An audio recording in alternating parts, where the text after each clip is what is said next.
vous est offert par la Fondation Babazivé.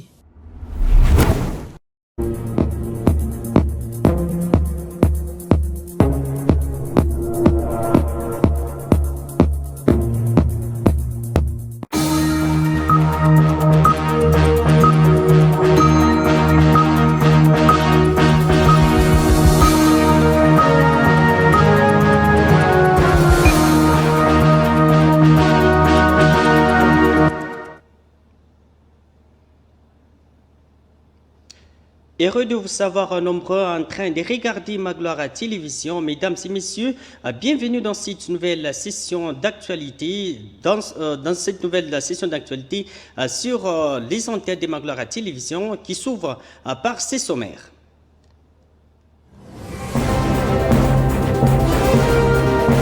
Au sommaire de ce journal, le président de la République, Félix Tshisekedi, a reçu à la Cité de l'Union africaine l'ambassadrice des États-Unis d'Amérique, Lucie Tamlin, accréditée en RDC après 3 ans passés au pays, venue pour faire ses adieux à Félix Tshisekedi.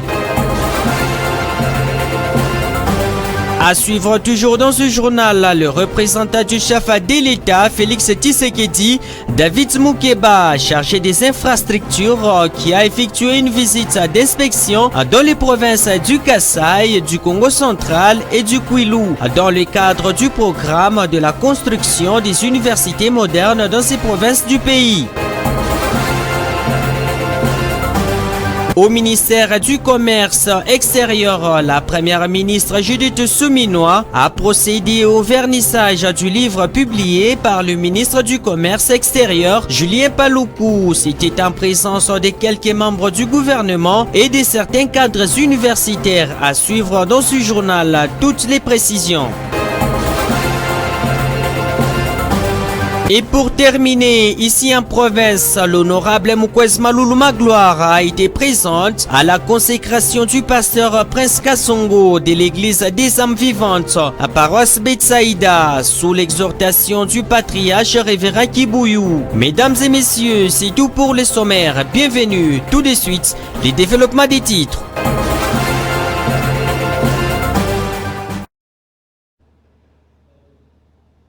Bienvenue une fois de plus dans cette nouvelle édition du journal.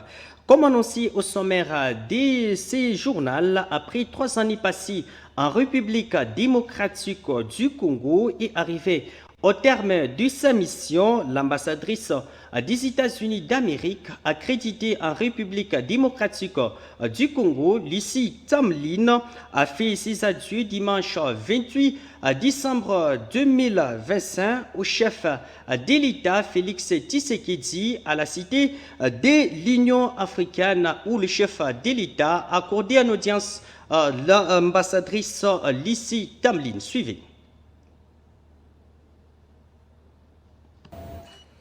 Arrivée au terme de son mandat, l'ambassadrice des États-Unis d'Amérique en République démocratique du Congo, Madame Lucie Tamlin, a rendu une visite d'adieu au président de la République, Félix Antoine Tshisekedi Tshilombo, ce dimanche 28 décembre 2025 à la Cité de l'Union africaine.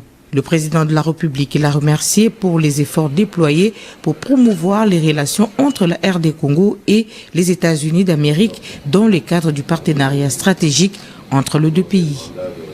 Cette rencontre était aussi l'occasion de passer en revue l'état des relations bilatérales marqué par une nouvelle page de coopération avec la signature à Washington de l'accord de paix et de l'accord de coopération stratégique. Arrivée en 2023, Madame Lucie Tamlin a passé près de 3 ans et a participé activement à la campagne d'éradication d'Ebola en République démocratique du Congo. Avant de quitter Kinshasa, la diplomate américaine a tenu à exprimer sa gratitude au chef de l'État pour de bons moments passés à Kinshasa. Elle a émis le vœu de voir les relations américano-congolaises se redynamiser davantage. À 70 ans, Madame Tamlin s'en va avec les sentiments du devoir accompli après son affectation en RD Congo et en République centrafricaine. Le gouvernement de la RDC prévoit la construction des universités modernes dans la province de Kwilu, du Congo central et du Kasaï. Un programme du président de la République, Félix Tshisekedi, qui entre dans le cadre d'offrir une belle qualité de l'enseignement supérieur et universitaire. C'est dans ce cadre que le conseiller principal du chef de l'État chargé des infrastructures, David Moukeba, qui a effectué une visite d'inspection dans les 3 provinces précitées. Reportage. Le gouvernement de la République démocratique du Congo prévoit la construction d'universités officielles modernes dans les provinces du Congo central, du Kwilu et du Kasaï. Ces établissements seront accompagnés d'hôpitaux de référence ainsi que des nouvelles infrastructures routières dans le cadre d'un vaste programme national de construction et de modernisation des universités à travers le pays. C'est dans ce contexte que le conseiller principal du chef de l'État en charge des infrastructures, de l'habitat et affaires foncières est point focal du programme présidentiel de lutte contre la pauvreté et réduction des inégalités sociales, David Moukeba a effectué une mission officielle dans les 3 provinces concernées. L'objectif était d'évaluer les réalités du terrain et d'identifier des sites devant accueillir des nouvelles infrastructures. Dans la province du Congo central, 3 sites ont été inspectés par une délégation composée d'experts de la présidence de la République, des techniciens provinciaux et de l'entreprise AS Africa Solutions. À l'issue des évaluations, le site de Songololo a été retenu comme le plus approprié. À Kikwit, chef-lieu de la province du Kwilu, la délégation a visité un site situé à quelques kilomètres du centre-ville. Les experts de ZS Africa Solutions se sont montrés globalement satisfaits tout en recommandant la réalisation d'études techniques approfondies dans la province du Kasaï à Chikapa. Le site de Kassala, situé à proximité de la route nationale, a été jugé favorable à la réalisation des travaux. À travers ce programme d'envergure nationale, le gouvernement de la RDC réaffirme sa volonté d'investir durablement dans l'éducation, la santé et les infrastructures, des secteurs clés pour le développement du pays et le renforcement de la cohésion nationale. En bref et en illustration, le gouverneur de la ville-province de Kinshasa, Daniel Mbumba, a présenté le samedi 27 décembre 2025 à l'Assemblée provinciale le projet de budget de la ville pour l'exercice 2026, évalué à 3,223 milliards de francs congolais, soit 1,111 milliard de dollars américains, et affichant une baisse par rapport à l'exercice 2025. Et au ministère du Commerce extérieur, la première ministre Judith Suminwa Tuluka a procédé le samedi 27 décembre 2025 au baptême ou au vernissage du livre intitulé « La RDC, la gouvernance » à l'aune des 55e réunions du Conseil de ministres, écrit par le ministre du Commerce extérieur Julien Paluku. C'était en présence de membres du gouvernement, des parlementaires et des universitaires. Un livre à la fois politique mais également scientifique. Suivez.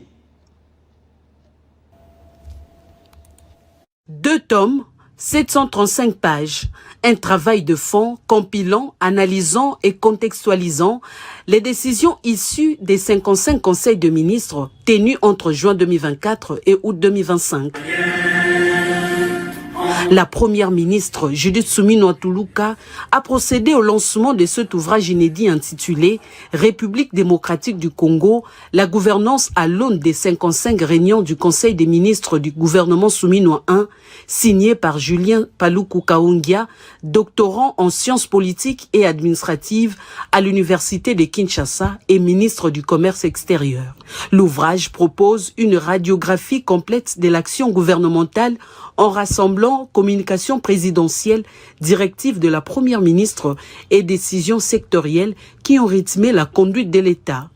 Dans une salle empreinte de solennité, entourée de membres du gouvernement, des parlementaires, des diplomates et d'universitaires, la chef du gouvernement feuillette un livre à la fois scientifique et profondément politique. Marraine de la cérémonie, Elle a salué une œuvre qu'elle qualifie d'utile et responsable. Gouverner ne peut pas se réduire à annoncer des résultats. Gouverner, c'est aussi rendre l'action publique lisible, compréhensible, évaluable. Et donc, sans mémoire institutionnelle, il n'y a ni continuité de l'État, ni amélioration durable des politiques publiques. Ce livre a donc une force particulière. Il est écrit par un acteur engagé dans l'action, mais qui accepte de soumettre cette action à l'analyse. C'est une démarche exigeante et politiquement responsable. Préfacé par le professeur Émile Bongeli et présenté par le professeur Michel Bissakiboul, l'ouvrage est salué comme une première en RDC. Lorsque je l'ai lu, j'ai compris que c'était un homme politique en action, mais aussi un chercheur, et qui sait faire cette jonction entre la vigilance épistémologique qu'il doit avoir sur lui-même. Pour l'expert en décentralisation et en gestion de conflits dans la région de Grand Lac, Julien Paloukou, ce livre est avant tout citoyen. Un outil pour renforcer l'intelligence collective et léguer aux générations futures des archives fiables sur la gouvernance contemporaine. Julien Paloukou est déjà l'auteur de 3 ouvrages, Le Nord Kivu entre démocratie et guerre, Nécessité du management des conflits au Nord Kivu et Recueil à noter des résolutions de l'ONU sur la RDC 1960-2023.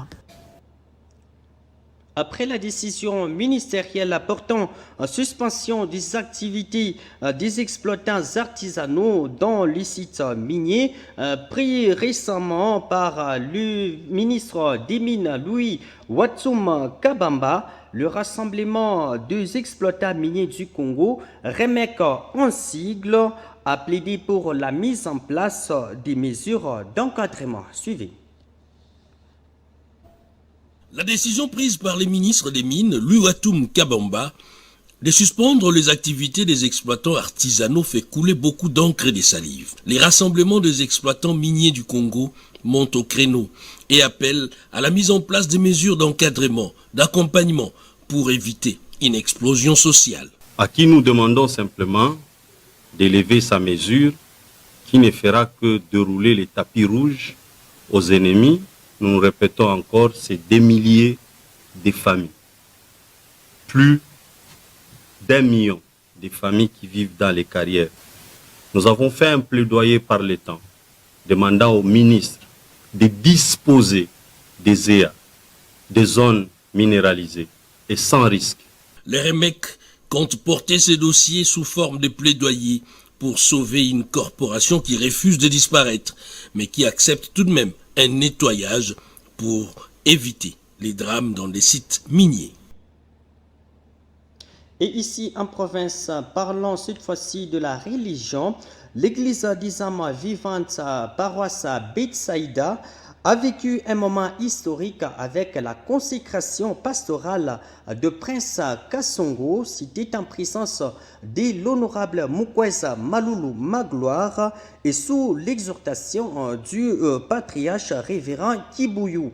La communauté a célébré l'établissement d'un nouveau guide spirituel dévoué au service des dieux ainsi que de son prochain. Suivez ce reportage signé par Esther Mbouy.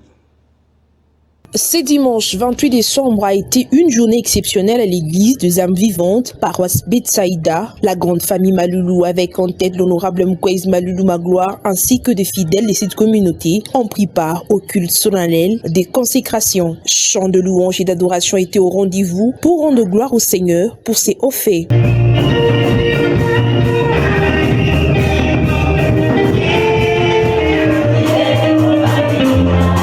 Après l'étape des offrandes, l'orateur du jour, les patriarches, révérend Kibuyu, a apporté la parole des dieux, tirant son enseignement du livre des Hébreux, chapitre 5, verset 1, et des Jean, chapitre 15, verset 16. Il a souligné une vérité profonde. Anasema kila kuhani mkubwa anapowekwa katika madaraka ya kazi yake hawekwe kwa ajili yake mwenyewe, lakini anawekwa kwa ajili ya watu. Hii ni neno mzuri kwetu siku ya leo. Kama Mungu anachagua kijana hapa kumweka kuwa kama sacrificateur, kama mtangulizi, kama mchungaji, kama mwakilishi wa kanisa, ce n'est pas pour lui-même. Anamuweka juu ya hawa wanamzunguka, watu wale wanamzunguka. Sababu ya nini? Awaombee, apeleke maneno yao kwa Mungu na abebe maneno ya Mungu awaletee wao. L'heure de la présentation des invités a suivi et l'église Betsaïda a été ravie d'accueillir officiellement l'honorable Mukwege Malulu. Enfin, le moment tant attendu de ces cultes est arrivé, la consécration du prince Kasongo en tant que pasteur et représentant de cette église. Le pasteur que vous voyez devant vous est devant Dieu. Et celui qui sera consacré aujourd'hui en tant que pasteur est confirmé comme représentant de l'église des âmes vivantes en Christ. Acceptez-vous de tout votre cœur de porter la charge du révérend pasteur et représentant les gars de l'église des âmes vivantes en Christ? Oui, je l'accepte. En vue d'être lié devant tout votre apostolat, pouvez-vous prononcer publiquement votre serment d'obéissance et de fidélité? Moi, Kasongo Prince, je jure sincèrement d'obéissance et de fidélité à Dieu et à sa parole et à son église. Je jure serment d'obéissance et de fidélité à la déontologie pastorale. Je jure en serment d'obéissance et de fidélité au statut et au règlement d'ordre intérieur qui régissent l'église des âmes vivantes en Christ. L'honorable Mukwege Malulu Magloire a placé un mot par rapport à la consécration de l'homme de Dieu, le pasteur Prince Kasongo. Évêque Prince Kasongo, il charge on avait pas les charges munene sana. Charge on avait pas les charges on a tembea na évêque. Kama tunamwita kashika c'est parce que alikuwa ni grand-père, alikuwa ni ngambo yetu. Tuna évêque wa munene alikuwa na mapendo. Hata alikuwa mgonjwa, alikuwa anatembea na kila mtu. Pasho tupakalaka parikuwa problem. Yeye évêque kashika, hata alikuwa mgonjwa, hata alikuwa na malaria anaanza kufika hapo. Tunakulomba papa umpiane mbiake biote. Muro mzuri, mkuchunga bantu. La fin du culte a été marquée par la remise des cadeaux offerts par l'église au nouveau pasteur consacré, suivi d'une photo des familles. Place à présent à la rubrique consacrée au sport, juste après cette transition.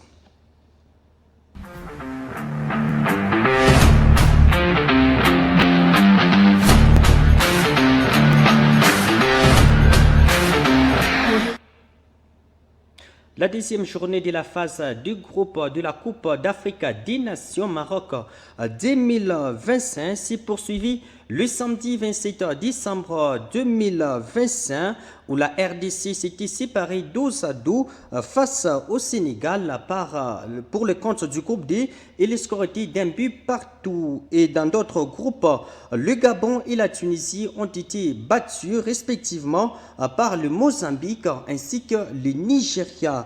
Et par contre, la Côte d'Ivoire et le Cameroun s'étaient neutralisés par les scores d'un but partout. Bofin Kassadi, il revient pour le commentaire.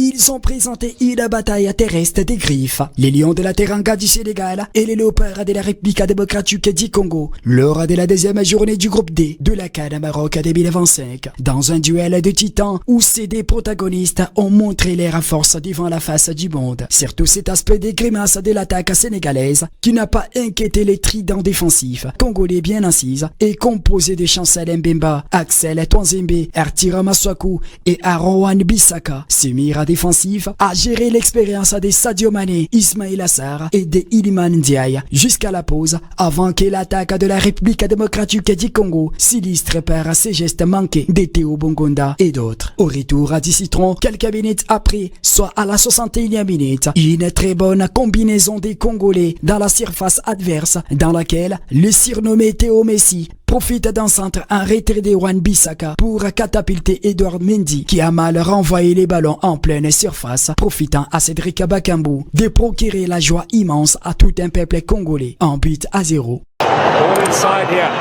Wan-Bissaka lays it back. Shot from Bongonda. They've scored.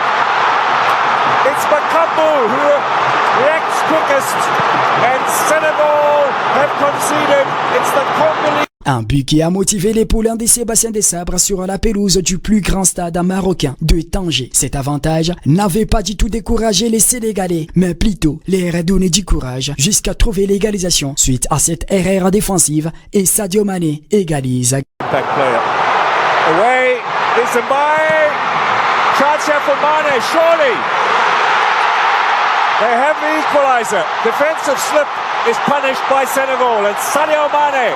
Une égalisation qui a effrayé les sportifs congolais dans les gradins, mais les joueurs, quant à eux sur les terrains, sont restés sereins jusqu'au coup des sifflets final de la rencontre. Un autre duel est celui qui a opposé deux aigles, à savoir la Tunisie et le Nigeria. Un vrai duel des airs qui a choisi les camps de Super Eagles du Nigeria qui se sont imposés par la note de 3 buts contre 2, avec l'ouverture du score de Victor Osimhen à la 44e minute. Un but qui a été suivi d'un autre, signé Wilfred Ndidi, capitaine de l'équipe, à la 50e minute. Et pour clôturer ces festivals, Ademona Lookman sinistre à la 66e minute. Quant à la Tunisie, elle a été récompensée à la 74e minute par Talbi et à la 86e par Abdi. De l'autre côté, une surprise s'est aperçue dans la confrontation qui mettait aux prises les Gabon au Mozambique. Cette sélection de Denise Bouanga et de Pierre-Emerick Aubameyang a été clouée par la note de 2 buts contre 3. Une défaite qui a mis en difficulté cette sélection gabonaise et d'office éliminée de la compétition après avoir enregistré 2 défaites de suite dans ces championnats majeurs de nations africaines. Pendant que les Gabon et la Tunisie enregistraient leurs défaites, la Côte d'Ivoire et le Cameroun de leur côté se sont neutralisés par la note de 1 but partout, avec un but refusé suite à une position litigieuse des Franck Kessié. Les Oranges de la Côte d'Ivoire étaient récompensés par ces gestes de classe de l'attaquant mancunien de Manchester United, Ahmed Diallo. Mais cette joie était de courte durée suite à cette égalisation camerounaise d'une frappe sèche qui donne la joie et la vie aux Camerounais. Ce but a clôturé la soirée de ce duel, a coupé le souffle. Après avoir eu à jouer la sélection sénégalaise, où les léopards de la RDC avaient fait jeu égal d'un but partout face au Sénégal, aujourd'hui Sébastien Desabre était en conférence de presse d'avant-match entre la RDC ainsi que le Botswana. Pour Sébastien Desabre, la victoire est impérative pour ce 30 décembre 2025 pour espérer une probable qualification. Suivez cet extrait choisi pour vous par Bovin Kazadi. C'est une attitude de conquérant parce qu'on doit gagner le match pour essayer d'être premier du groupe, mais on doit gagner également en essayant de rattraper les buts de retard qu'on peut avoir sur le Sénégal. Et dans un premier temps, il y a un match à gagner, c'est jamais facile. Il y a une bonne équipe du Botswana devant nous. En tout cas, sur les premières minutes, il faudra essayer d'emballer la route. Je pense qu'on doit se concentrer sur le prochain match. On va parler du match du Botswana. On a 4 points. On va essayer de terminer avec 7 points et un goal supérieur au Sénégal. C'est sûr qu'on va devoir s'imposer. Déjà, la première étape, c'est gagner. Ça va pas être simple de gagner contre une équipe du Botswana qui avait fait de bons résultats dans la phase de qualification. L'important de ce match aussi, de faire un bon résultat et de pouvoir marquer le plus de buts possible. Merci pour cette question. Bien sûr qu'on ne va pas donner la composition d'équipe à la veille du match. Après, il y a des réalités. La première réalité, c'est que dans mon groupe, j'ai la chance d'avoir des joueurs homogènes qui sont capables de débuter. Tout le monde est capable de débuter un match. Donc ça, c'est un critère qui est important sur un troisième match. Anticiper certaines choses, même si ça ne sera pas forcément le cas à 100% demain. Mais vous savez que les règlements sur les cartons jaunes seront remis à zéro en huitième de finale.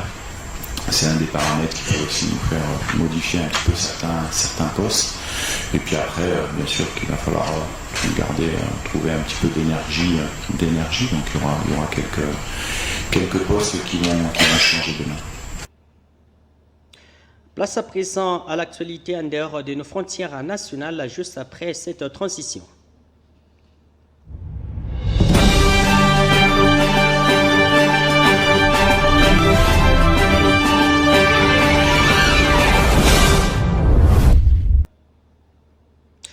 L'actualité en dehors de nos frontières nationales reste dominée par les élections présidentielle en Guinée. Les Guinéens ont voté le dimanche 28 décembre 2025 pour élire un nouveau président lors de la première élection depuis le coup d'État de 2021. D'autres titres sont à découvrir dans ce condensé.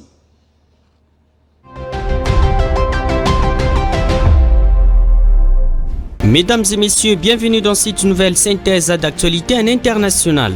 Le Guinéen vote dimanche pour élire un nouveau président lors de la première élection depuis le coup d'État de 2021. Ce scrutin est l'aboutissement d'un processus de transition qui a commencé qu'il y a 4 ans lorsque Doumbouya a évincé le président Alpha Condé. Selon ses détracteurs, le général Mamadi Doumbouya, chef militaire au pouvoir, s'est employé à réprimer la principale opposition et des dissidents, ce qui fait qu'il n'a pas d'opposition majeure parmi les 8 autres candidats en lice. L'élection se déroule dans le cadre d'une nouvelle constitution qui révoque l'interdiction faite au chef militaire de se présenter aux élections et qui prolonge le mandat présidentiel de 5 à 7 ans. Cette constitution a été approuvée à une écrasante majorité lors d'un référendum en septembre, bien que le parti d'opposition ait demandé aux électeurs de la boycotter. Outre l'affaiblissement de l'opposition, les militants et les groupes de défense des droits affirment que depuis le coup d'État, la Guinée a vu les dirigeants de la société civile réduits au silence, les critiques enlevés et la presse censurée. Plus de 50 partis politiques ont été dissous l'année dernière dans le but, selon les autorités, de nettoyer l'échiquier politique malgré de nombreuses critiques.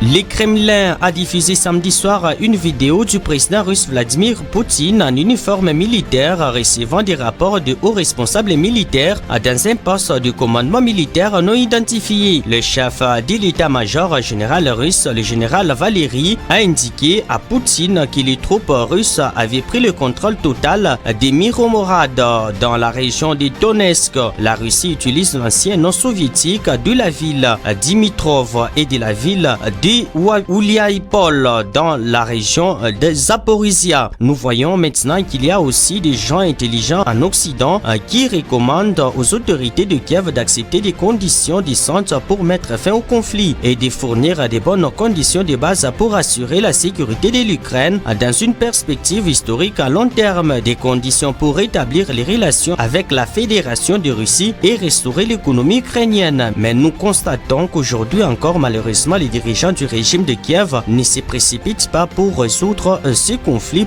par des moyens pacifiques, a déclaré Vladimir Poutine, président russe.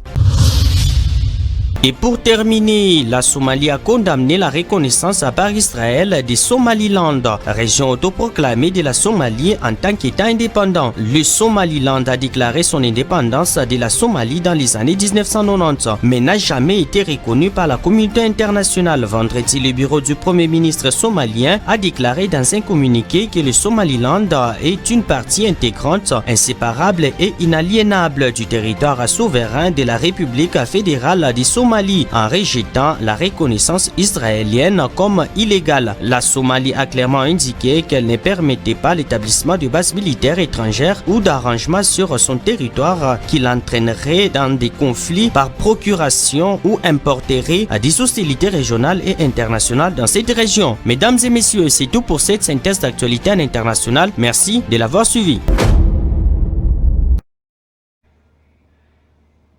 C'est par cette note que nous terminons cette édition du journal. Mesdames et messieurs, merci de la confiance accordée à cette édition du journal. Restez branchés sur nos antennes pour la poursuite de nos programmes. Ce qui nous rapproche des êtres, ce n'est pas les savoirs qui peuvent nous apporter une addition ou une soustraction, mais parce que nous sommes tous appelés à passer aux mêmes vicissitudes.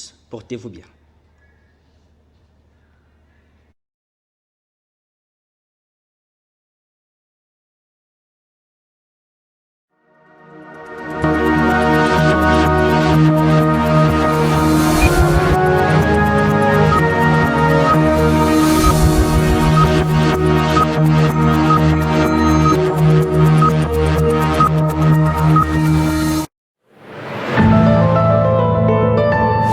Ce journal vous a été offert par la Fondation Baba Zivé.